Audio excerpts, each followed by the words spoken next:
আপনি কি জানেন আমার প্রিয় নবীকে অনুসরণ করলে ভালোবাসলে আপনার পাপ ক্ষমা করে দিবে আল্লাহ তাআলা।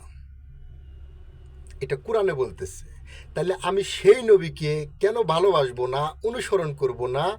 তার আগমনের বার্তাটা আমি আপনি কেন বিশ্ববাসীকে জানিয়ে দিব না? শুধু এজিদের দল, শায়েক পূজারী এবং শয়তানের অনুসারীরাই নবীর আগমনে বেজার হয়ে গেছে, তাদের শরীরে আগুন ধরে গেছে। আপনি সূরা আল ইমরানের 31 নম্বর আয়াতটি পড়ে দেখুন। সেখানে আল্লাহ তাআলা বলতেছে, বলুন তোমরা যদি আল্লাহকে ভালোবাসো তাহলে আমাকে অনুসরণ করো, যাতে করে আল্লাহ তোমাদেরকে ভালোবাসেন।